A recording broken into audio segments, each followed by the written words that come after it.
Welcome to another episode of No Needed Approval. I'm your man, Pierre Evans. And then over here, we got your guy, Phil, together. Stockton and Malone. Obviously, he's Stockton. I'm Malone. He hit you with the I hit you with the Let's jump into it, though, man. Yeah, listen. I'm hyped today. When I tell you hyped, like I ain't even have a cup of coffee, nothing, man. It's just been really brainstorming, really just having a great conversation with myself. I probably talked to myself so much over the last couple of days. I could be classified as like, yo, dude's crazy, dude lost it. But I'm just excited, man. So talk to me, man. You hit me up. You said, this is the topic that I want to talk about today. And, you know, you said it's bigger than you. And I put in the comment that this shit is bigger than you. Switch it up just a little bit, right? Just because I want you to understand that the excuses you come up with, the reason why I said this shit is bigger than you is because you got some shitty excuses. You know what I'm saying? And I don't want to just keep swearing. So that's not why I'm saying the word. I'm saying it because you got to get out of your own way and you got a lot of shit that's holding you back. So again, remember, this is no needed approval. I'm not apologizing for nothing. I might say I don't really mean to do the swearing. I really don't, but that's just in the topic, right? But I don't need your approval to do anything, and you don't need anybody else's approval to do anything either. So Phil, what made you come up with this topic today, man? What was it that sparked this? All right. So what happened is my daughter came to me the other day, which was yesterday, and she said, "Hey, Daddy, I'm thinking about fasting today." And I said, "Well, why do you want to fast?" And she didn't have a reason at all. And I just think it's because she was looking in the refrigerator. She wanted to make herself lunch. She's going back to school now. We're back on the school boy for a couple of days a week. And she didn't want to make herself lunch. So she was just using that as an excuse to do it. But I don't know what the reason was. So I said, "Well, what's the reason?" She said, again, "I don't have a reason." And so I broke it down. I said, "Look, anything that you do, it's going to be a challenge. And so you got to have a purpose that's bigger than the reason. It has to be a big picture. And so if you have that, then you can get through the situation." I said, what's going to happen is you don't bring any lunch to school. You're going to fast. You're going to say you're going to fast. Your friends are going to be at lunch and you're going to be smelling that food that they're eating. And then you know what? You're going to get hungry. And either you're going to break your routine or you're going to continue on the journey. But in that moment of weakness, you're going to it has to be bigger than what we're talking about, just fasting. It has to be a bigger purpose. And your friends might even tempt you and they might say, "Oh, come on, Addison. Let's have this sandwich," or "I got some chips," or I got a drink. Come on, have something. And you got to be able to say, "No, I'm doing this because of this bigger reason." So that's what the conversation was when we had that yesterday. And we were talking about it has to always be bigger than the initial thing, whatever that thing is. Yeah, no, and I like that. And one of the things, man, that I talk about in the workbook is, well, one of the questions in there is, what is your biggest distraction when it comes to being successful, right? What is your biggest distraction when it comes to being successful? And sometimes it's not you, right? One of them in the beginning for people is you're not making this thing bigger than you, right? Like you don't have that huge mission. So when you said that, that's one of the things I thought about, like, what is it that is the big distraction? And when you're getting started, that big distraction is you get in your way more than anything. You cause so much confusion in your life more than anything because you're doing stuff for you, but you have a habit of just giving up on yourself, man, like time and time again, over and over to where you're conditioned now to giving up on yourself. But if you do something different, right? If you do something different and you make the whole thing bigger than you now have a chance at a new beginning. And you can say, you know what? This time around, I'm not going to let you down, right? I let me down, but I'm not going to let you down. And it's crazy because there's so many times, man, I just don't feel like doing anything, want to lay down, want to rest, want to go out and entertain myself, have a great time. And it's just like, hold on. If it was just me, I could do that. But it's bigger than me. There's people along the way that made so many sacrifices, you know, for me that I can't take that time off. But before I was looking at their sacrifices and really understanding what it took to be able to be by my side, like that's not easy. That's not light. That's a lot, right? So I put that responsibility on me, man. So when you're talking about it's bigger than you, absolutely. I started working way harder when I got to that point of really believing and understanding and becoming convinced and buying into the fact that it's bigger than me. what was the moment for you? I know you said your daughter this morning, but Yes. was there a moment where you just didn't have, you just didn't have somebody that you really needed to fight for? So maybe you was procrastinating on some things in life, your daggone self. Oh, all all the time. When it's just you, I think, when it's just you by yourself, you don't have a family, you don't Mm-hmm. have anybody, that it becomes easier to lay on the couch and not do what you need to do, just because they're not fighting for whatever you want to fight for. And so maybe it doesn't feel good. Things are going the wrong way, and you're like, okay, I'm got to make this change. But for me, I was only making a change because things hurt. I remember Mm-hmm. Les Brown said, there was a story that Les Brown said, and I always used to use it. That's how he's walking. He was walking down the side of the road, and he's heard his dog, and his dog was making a sound. He was like, ooh, and he's like, what is that noise? He didn't know it was a dog. And he's walking, and he gets closer to the noise. He hears the noise. It's getting louder. And finally he walks in, and in my head, I picture like an old white picket fence like in the South, with an old front porch, and a guy's there. He's swinging on a Mm-hmm. rocker, and he opens the gate, and he goes through the gate, and he steps up the stair, and he goes to the old man. He says, geez, he says, what's going on with your dog? He says, he's making that noise. And the man says, man, my dog's laying on a nail. He says, he's laying on a nail. Why is he laying on a nail? He said, well, because he's too afraid to get up off the nail, but he's okay to make the sound and complain about it. And that always like kind of resonated with me. That story is, I was always used to complaining about the situation, not really doing much with it. But then I started, as I got a little older, I started saying, you know what? The only thing that was motivating me was the pain of Mm-hmm. laying on that nail. But when I have a family, then it was bigger than just changing the direction. I wanted to provide better for them. And so in the beginning, I think it was just laying on a nail, but later in life, it became the family that I'm like, I got to do better than where I'm at. I got to provide for them and actually their children. I started thinking, now I get older, I'm an old man now, but I started thinking about, what about the next generation? What about my kids' kids? So that's been my motivation. What is it, man, that we can be around individuals, right? When I say we, I'm not talking about you, myself, and not saying there wasn't a time when we was. I know there was definitely a time when I was, but you'll be around individuals, and the individuals are making it so much all about them. Like it's always them, them, them, them, them. And you notice that they never elevate beyond the certain point that they are, because they're only making everything about them. And every time they get up, it's short-lived and they crash. Like what's a step? How do you go from a mindset of me, me, me, me, me, me, me, to now shifting to where it's not about me, it's about the impact that I can have on you, that really, really drives me now? Like how do you make that shift? Because it's easy to say to somebody like, yo, don't make it about you, make it about somebody else, right? Don't do things for the money, do it because you want to create an impact. But most people don't even know the first place to start with that, because the first thing you think about is you go right back to you. So what's something you say to someone, man, or how do you get someone or help someone to be able to make that shift to go from them to something bigger than them? So look, we have the ATM program, and we teach people how to get into the ATM business. But really what I'm talking about in this business is, take something that you want to change and let's put that energy towards that. It might be as simple as, you know what, you're going to get one ATM to focus on eliminating your cell bill or your car payment.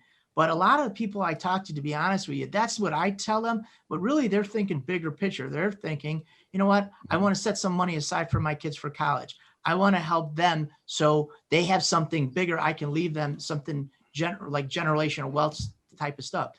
So it's not really, it's just like kind of the people that I talk to, they're focused on a bigger picture. And I really think it makes that shift when you're talking about people with families. It seems to make, because when they have children, it's you had that mindset of, in the beginning, it is about you. But I think when you take a wife or a husband or something like that, it's bigger than you. You're supposed to come together as one, and you're supposed to create whatever. And a lot of times it's children or a better life together. So it just becomes, I think when you get that unity in that family environment, it's naturally I think as a person, you naturally think about the other person and the Mhm. next generation.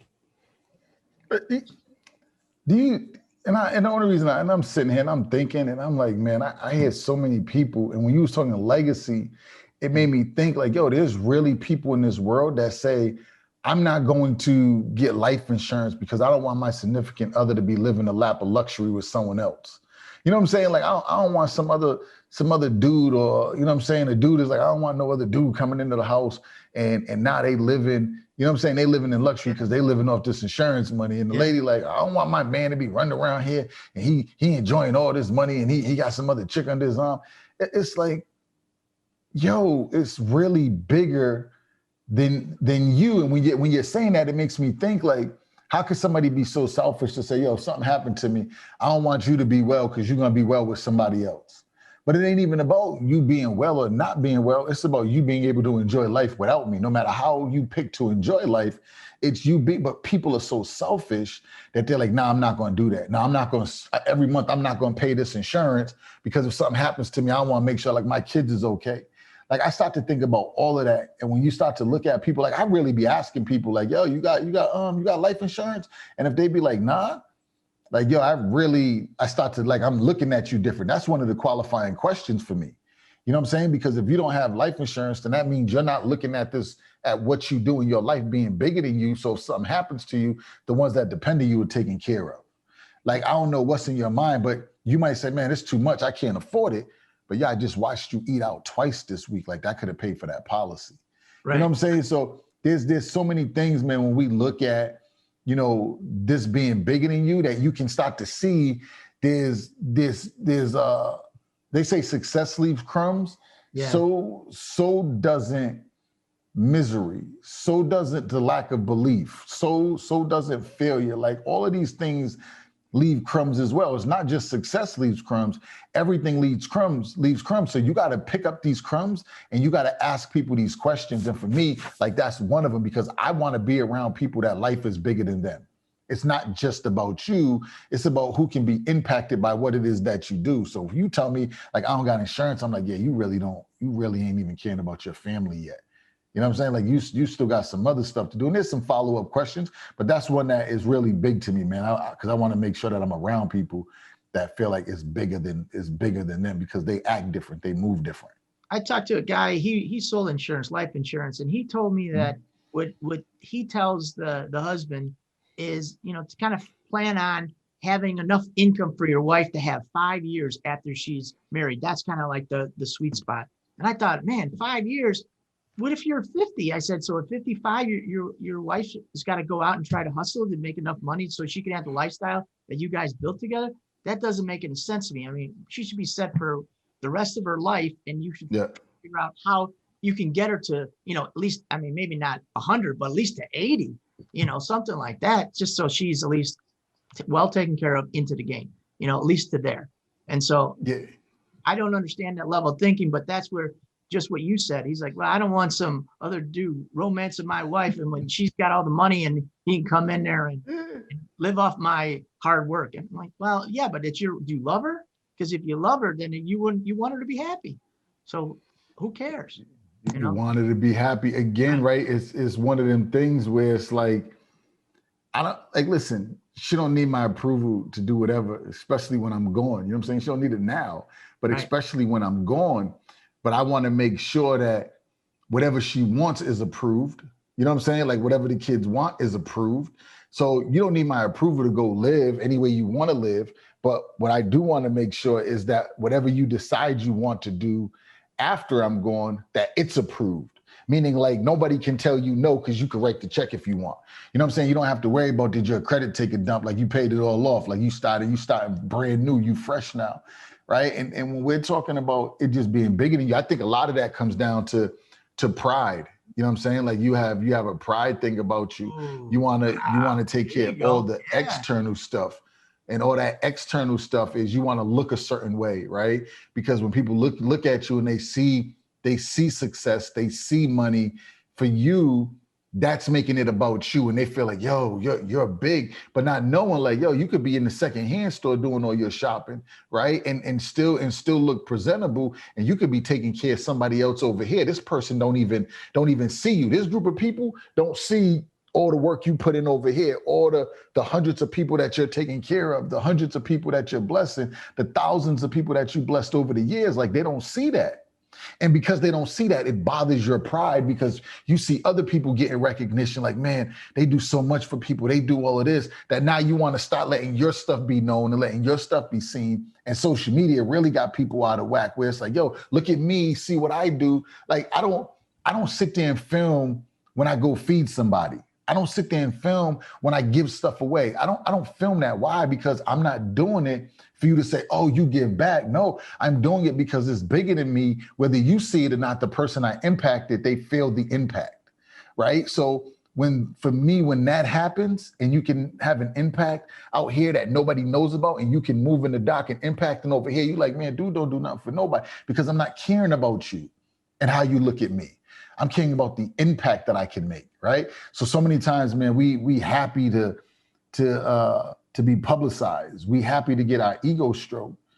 But can you move that same way without your ego being stroked? Can you be a giver without people knowing you're a giver?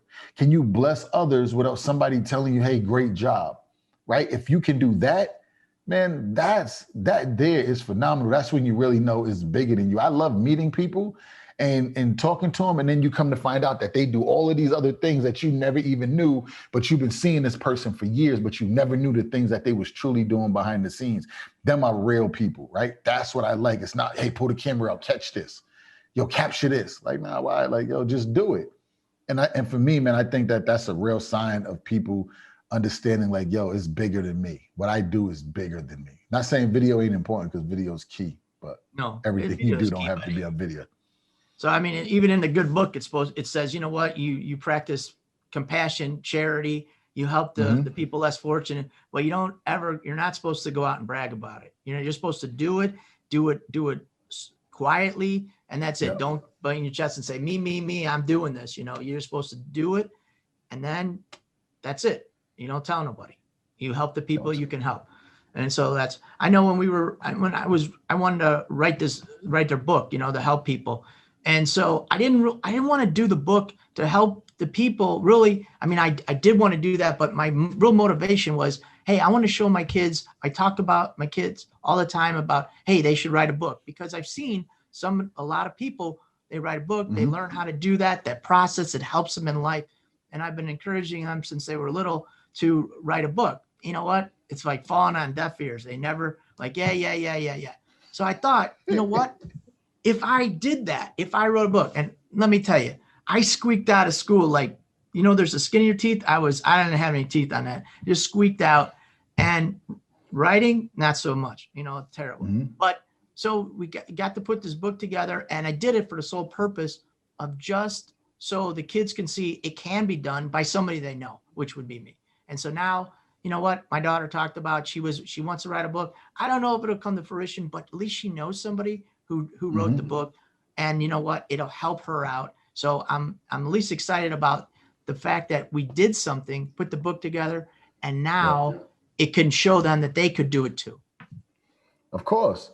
And a lot of people get it confused, man. I got a GED because my son told me I didn't have the right to tell him to do his homework. He said, Dad, you don't have a right to tell me to go in there and do my homework and get good grades. You dropped out. I said, oh, you're absolutely right. He said, you don't even have a high school diploma. I said, yeah, right. He said, you didn't even get a GED. And so many times, right, before that moment, I went and I looked into taking the GED test. I went to a couple classes. I even went and took one test and never went back and took the rest of them. And I was doing this on my own for me, and I never completed it. But the minute he looked at me and he said, Dad, you don't have the right to tell me that. You can't tell me this, and you didn't graduate. And he's sitting there pulling my card, and I'm sitting there like, yeah, son, you're right. Okay, cool. I said, I'll be back. I ain't get mad. I ain't get frustrated. I ain't did nothing. Why? Because everything he was telling me was the truth. Did it hurt? Yeah, it hurt. I'm like, man, I can't believe I gave this boy the right to sit there and say that to me. And he ain't say like he was cussing me out, because then I'd have had a reason to snatch him up. But he said it in a way where he meant it. You know what I'm saying? He really meant what he was talking about. So I went down to Barnes & Noble, got the thick GD book with had a little CD in there. I threw the CD out. I didn't want nothing to do with it. I went on YouTube and I'm putting everything in there, right? Every class, every lesson. And it was pulling up different things based on them lessons and different teachers. I found the teachers that I liked. I jumped in there and I rocked out with them for like 2 weeks, week and a half or so. I called, made the test, made the appointment to go take all my tests. I had 1 on one day, 2 on another day, and 2 on another day, something like that, right? I went and took all the tests, passed them, came back. Well, I didn't have it the same day. I had to wait, I think, like 3 days or something to get my results. Came back, gave it to my son.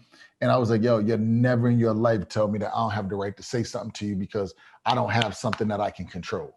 I can't get the high school diploma, but I can control going to get the GED. So I went and got it to show him. I ain't do it on my own. Mind you, I started years before, right? So it's funny because I hear my mentor say it took me 12 years to get a 4-year degree. Like, listen, it took me 8 years to get my GED. You know what I'm saying? It took me 8 years to go ahead and get it. I was 35 years old when I finally got it, 17 years after high school, right? So it took me over 17 years to get a GED, to get my high school equivalents.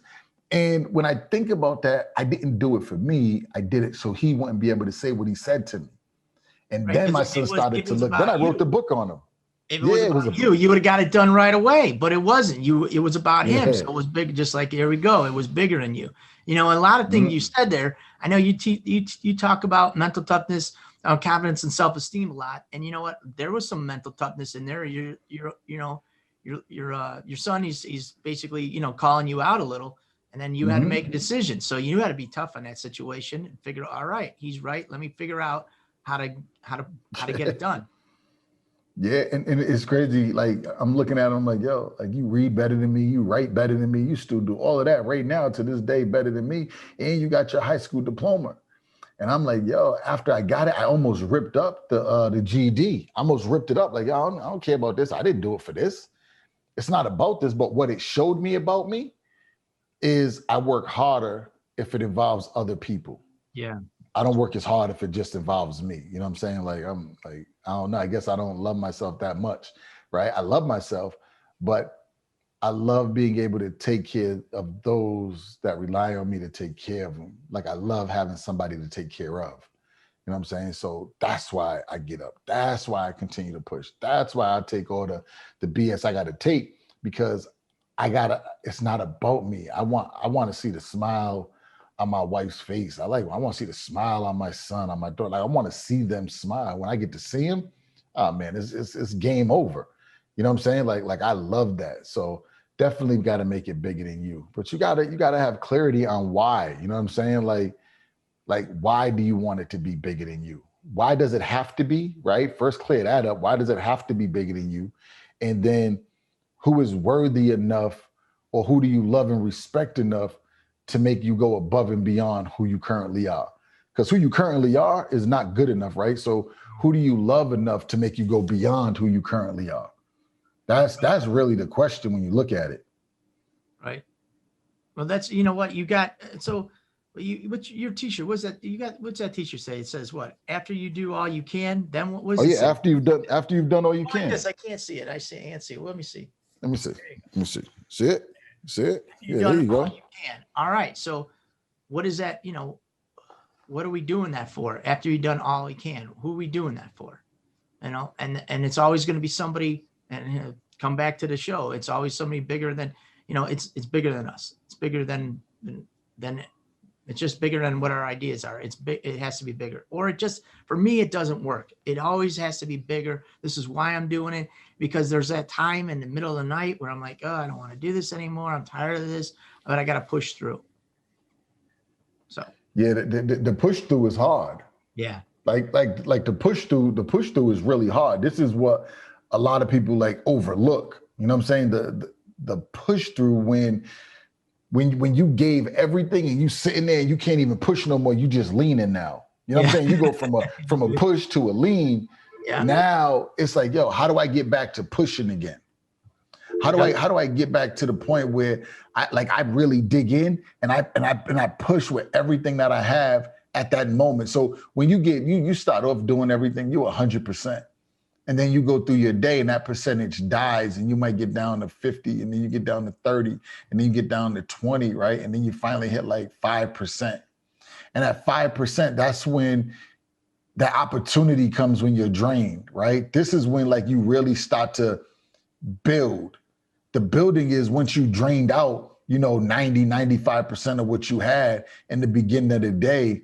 And now you make that 5%, you give 100% of that 5% you got left and you push extra as if you was just starting your day off and you just started out with 100%.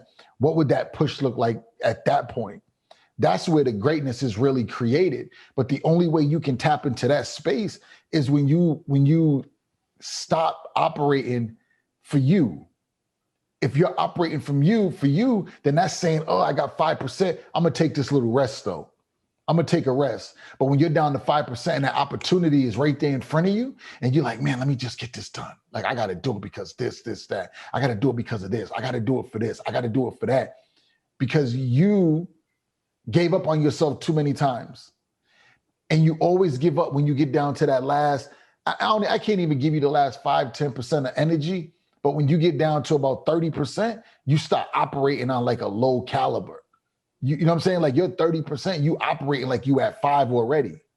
At 30, you got to push and say, how do I still operate if I was at 100%? And the thing that made me think about this is I could get on a flight at 11 o'clock at night and I can fly and get somewhere to the East Coast and be on the East Coast for like 5 in the morning, 6 in the morning. I won't even go to my hotel room yet. I'll go freshen up somewhere. Right, I might run to my hotel, freshen up, but I'm not sleeping. I'm going right to the event that I got because most of the time the event is in the daytime. It's like 8 o'clock in the morning, 9 o'clock in the morning if I'm going to a school. So I'm getting to the school at 7. Right, I get off the plane, I go grab me something to eat real quick. I go to the school and I'm exhausted. When I tell you exhausted, people are like, yeah, but you slept on the plane. No, I slept for about 15. I probably slept for about 30 minutes total on the plane, 15 minutes here, 10 minutes there. But when I get off that plane and I get into my rent-a-car and I fall into that zone, right? And then I pull up to the front of that school and then I walk into that school and I see the kids walking around and they got energy. I'm going in there already like I done slept for 8-9 hours. I'm going in there at the max. Why? Because me going in there ain't about me. Me going in there is about them. I didn't travel for me. I traveled to get to them. So now that I traveled to get to them, there's no way I can only give them the 30% Pierre. I got to give them the 30% of Pierre, the 30% Pierre that's operating at 100%. Right. You know what I'm saying? Like I got to go extra hard so they don't even see I'm tired. They don't even see it. But when I leave there, I'm like, whew. But then I can go to that next spot and do it again, right? Because what I do is not about me. So buy into that. You know what I'm saying? With yourself, buy into that on how it's not about you. I remember, they did a story or whatever about Muhammad Ali, and they asked him, well, how many push-ups? He says, I do push-ups every day. Well, how many push-ups you do? He goes, I don't count how many push-ups I do. I start counting when I can't do anymore. That's when I start counting. And so often in life, you know what? It's the hard, and that's where you got to start. And for me, that's where we're at. It's always got to be bigger because it's that time when your back is against the wall. You don't know another way out. You can't get any more done. And you just got, the only way to push, it gives you that little bit of energy, something bigger than you. It just says, you know what? I can do this. I can do this. And so often. I like that. I never seen that video. I got to go look. I like that though. Like I don't even count. Like I'm not even counting. I'm going to start counting when I get to the point I feel like quitting. Yeah. You know what I'm saying? That's what I'm going to count. When someone says, yo, how many years you been doing this? I've been doing it for 6, but really, I've probably been doing it for 5, 4. And I'm sitting there thinking about it because when you look at it, like I did 4 years of work after I didn't feel like working no more. Right. You know what I'm saying? Like you just start to look at it like that goes in so many different ways. It makes no sense for you to celebrate yourself for doing what you're supposed to do, for doing what you already know how to do, right? You already know how to sell this amount of product. You already know how to do this assignment. You already know how to go and speak in front of this audience. So don't clap for yourself for what you already know how to do. You got to get to the point where you start counting the celebrations when you start winning outside of what it is you know how to do. Yeah, I like, man, that goes so many different ways. I'm definitely, I can't be like, yo, Ali, I took that from you. But when I meet you later, you know what I'm saying? I'll tell you. But at this point right here, like, yeah, I'm about to use that. God rest his soul. It was amazing, amazing. But yeah. Yeah, that man, wow, you got me really thinking. It's like, yo, how many push-ups do you do? I don't know. I start counting when I feel like quitting, when I'm like, I can't. And just imagine that if you just keep doing anything, and then you say, you know what, all right, cool. Right now, I'm done. And you say, man, I'm just gonna give it 10 more minutes. And you go 10 more minutes. And then you get to that 10 minutes, you're like, you know, I'm just gonna get another 5. Yeah, let me just give it another 3 minutes. Let me finish this real quick. And before you know it, you forgot you was tired. You forgot you had some other things to do. I love that, man. I'm gonna start counting everything after I feel like giving up. That's when I'm gonna start counting, because that's where it matters. That's really where it matters, man. That's where it matters. It's it's that work in the dark that nobody's really looking Mm-hmm. at. That's when it counts. I always like how they always interview a lot of the athletes, and they always say the same thing. How does it feel to be an overnight success? And I just laugh at that. It's like, what are you talking about? This man or this woman has been practicing since they could probably walk, and they've been in the gym and working those nights and those hours and that extra. Maybe they had a side job and they were trying to manage the job, and they had a family and they had to give up all this stuff, all the friends, all the parties, everything to get to this point, to that one point where they couldn't do anymore. And then that's when they got their chance. I remember seeing one time there was I don't follow the skateboarding thing. I remember, and I think it was, I don't know the gentleman's name. I would say Tony Hawk. I'm not a skateboarder. Yeah, Tony Hawk. That's a skateboarder. So they had him on that. They had him, and then they said, you know what? You got 2 more runs left, and it says you went in the dressing room. It sounds like you broke your foot. He goes, yeah, I broke my foot. He goes, well, how many runs you gonna do? He goes, man, I'm gonna take every run. This is my shot. He broke his foot, and he's still gonna take the shot. And so he's pushing. Mm-hmm. He's pushing. It was bigger than him. To go back to the practice, it was bigger than him. He had the opportunity, and he's going to take the shot. He may never get the opportunity again, So a lot of times you don't get that opportunity again to do anything, and this is your one shot. But you know what? You're going to take it. So you think people just too stingy? You think people are too stingy to? Why do you think people don't want to look outside of them and make it bigger than them? Why do you think people want to stay? And I know we said, like the pride thing. What is it that you think, man, makes people want to just stay, want to be the center of attention? Like they don't want to share the fame. They don't want to share the successes with people. What is it? What do you think? Well, I don't know. I mean, listen, this is no need. I don't have honestly, I don't have an answer, because it to me, it was always about, I was raised, I started with, you want to call it religion, faith, and stuff like that. So I believe in a bigger, higher power. So because of that, I believe in it's bigger than me. But there was a time when maybe I wasn't so down with that situation, and I thought it was all about me. It's like, why is this happening to me? And you start questioning those kind of things. But then when you can shift your mindset to it being we talk about higher power stuff. If then it makes it easier, and it makes it palatable. It gives you hope and gives you desire. So, but to answer your question, other people, why are they pounding their chest in that? Maybe they're not in that position. Maybe they don't have a family. Maybe they don't have something they care about more than themselves. And so it's easy to focus on themselves because they don't care about somebody else, whether it be somebody spiritual, a family member, a husband, a wife, a child, or even a brother, a parent.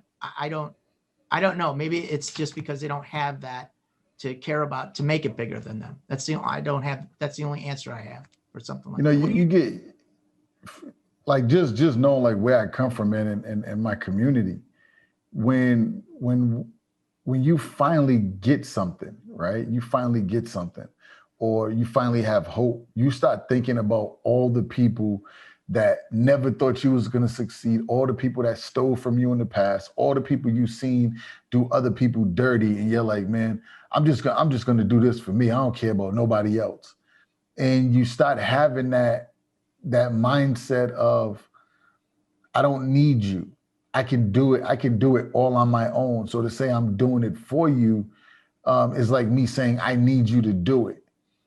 And because we done been through so much, so much trauma of people taking, or people waiting for you to succeed, and then trying to figure out how can they take your success, you just leave everybody out of it, and you just work in your own space and do your own thing, and say, you know what, I don't need you and you don't need me. I'm just gonna work over here. I don't care how long it takes me, but I'm not sharing nothing.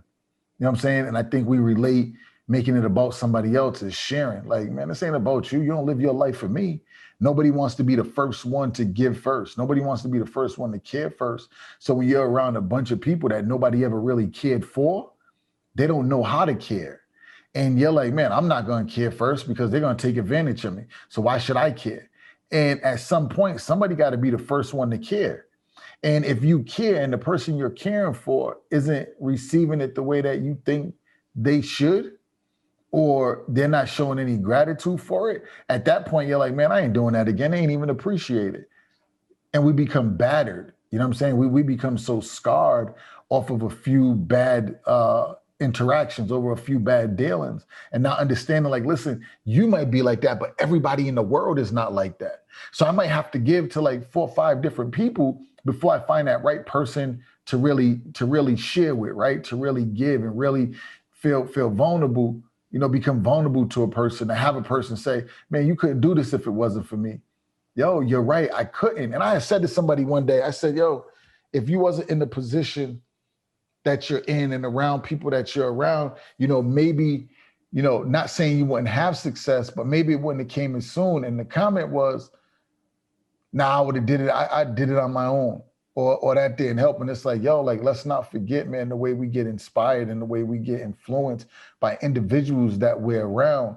Like, yes, you did the work, but you did the work because you made it to where it was bigger than you. You wanted to make yourself proud, but you also wanted to make some other people proud too, right? So you did the work, but you didn't do it for you, because if that was the case, you would have done it already.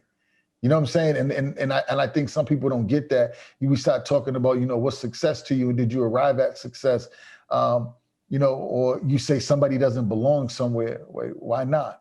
You mad because they're there and you're not there. Like, we just have to understand, man, our success is bigger than us, no matter how we look at it. Something influenced us. Do you think when you were in the neighborhood, let me ask you a question. When you were in the neighborhood, and I don't know this, but maybe you can shed some light on it. Was there somebody that you were rocking ride or die with? I mean, somebody like, look, I'd take a bullet for that guy. He would take one for me, or somebody like that. Was there somebody like that in the neighborhood that you can remember on that, or wasn't there? No, for sure there was, because we all doing bad together. Right. So that was part of the life. It's easy to be cool with you when we're all on the same level. You know what I'm saying? Like, that's easy. That's easy to find someone to rock out with, because that's the life that's being lived. But when you're not living that life and they are living that life, that relationship is strayed now. It's not the same, because we're not talking about the same things now. We're not excited about the same things now. You know what I'm saying? So it's like, yo, there was a time when I was like, yo, I'm doing it because I want to be able to go back and help the people, you know what I'm saying, that I came up with. I want to be able to help people do different things. I want to help people make that shift. Right. But when you realize, like, yo, people don't want to make that shift, now it's like, okay, cool, I can't do it for that reason. Maybe not those people, but maybe some of the other people. Maybe it's not necessarily those people want to make the shift, but there might be other people that say, you know what, I don't know how to make that shift, but I saw that man, he made the shift. How do I do that? And then for you, that becomes, it's bigger than what you're trying to do. You can help the next generation or some of the other kids in the neighborhood make that shift, so I mean, and you did it. You have a program that does that. You went down back to the neighborhood to do that. I think, didn't you just come back from back home? You did talk to a couple schools. Yeah, and that's the thing, man. You get people, right? You get people that you're cool with, and over time, like, it just goes away. It fades, right? So even though I'm doing it for other people, like, I'm doing it for the students, right? Like, that's what I'm doing it for.